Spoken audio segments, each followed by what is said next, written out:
Daily Words of God. Your belief in God, your pursuit of the truth, and even the way you conduct yourself should all be based on reality.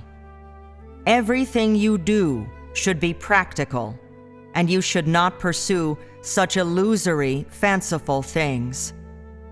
There is no value to behaving in this way, and moreover, no significance to such a life.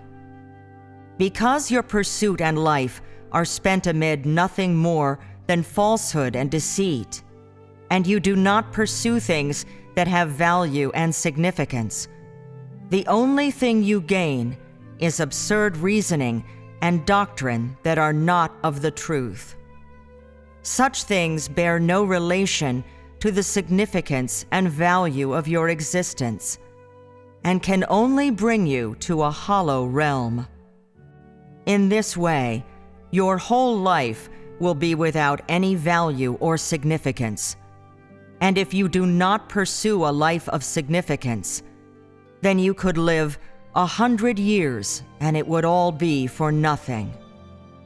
How could that be called a human life? Is it not actually the life of an animal?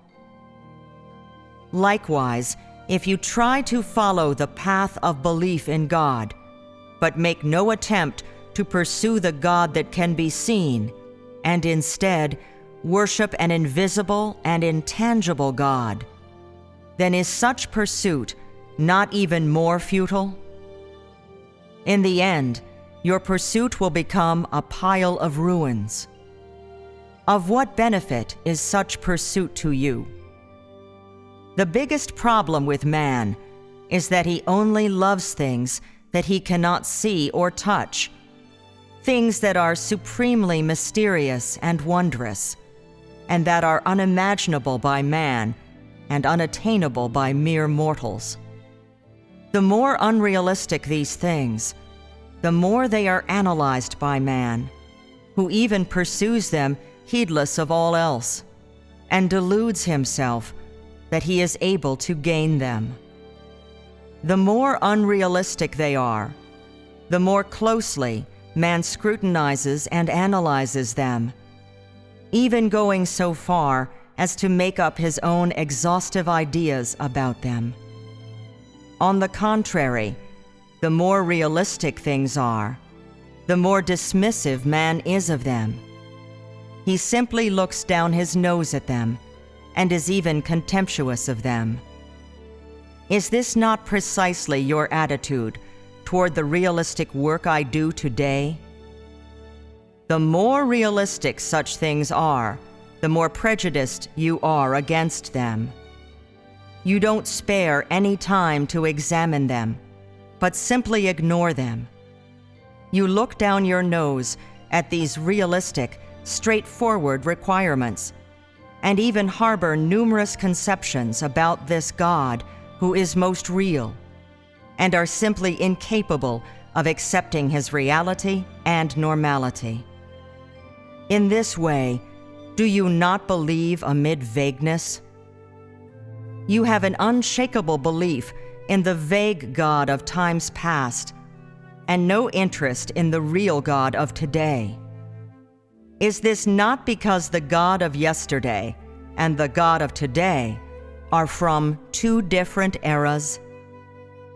Is it not also because the God of yesterday is the exalted God of heaven, whereas the God of today is a tiny man on earth?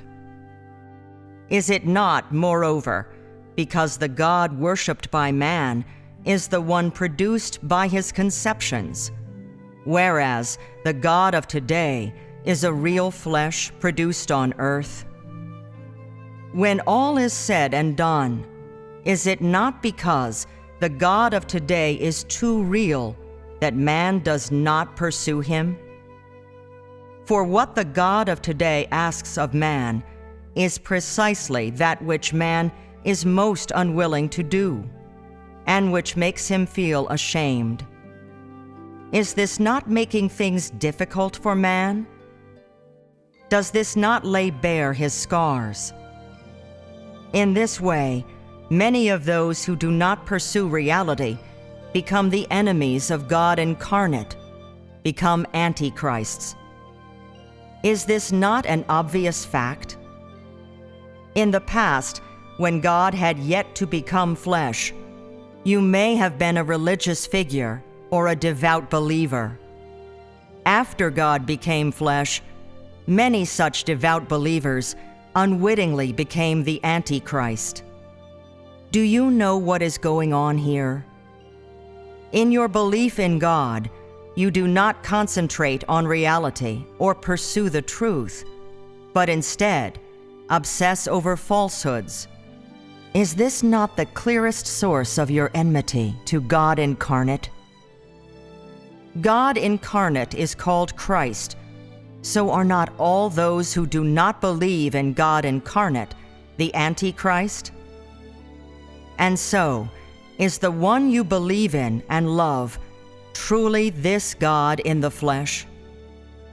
Is it really this living, breathing God who is most realistic and extraordinarily normal? What, exactly, is the objective of your pursuit? Is it in heaven or on earth?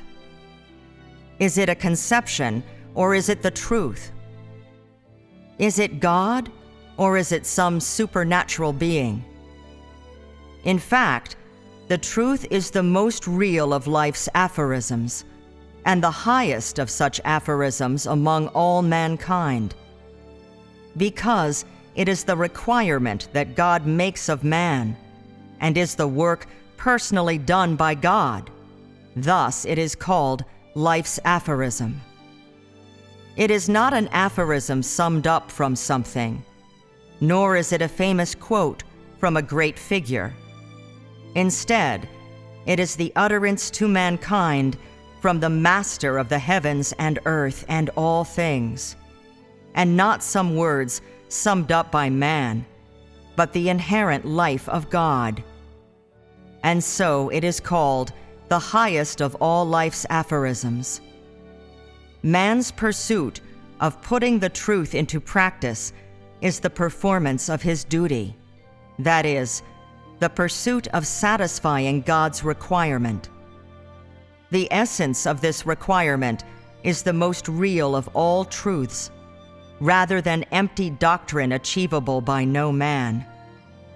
If your pursuit is nothing but doctrine and contains no reality, do you not rebel against the truth? Are you not someone who attacks the truth? How could such a person pursue to love God?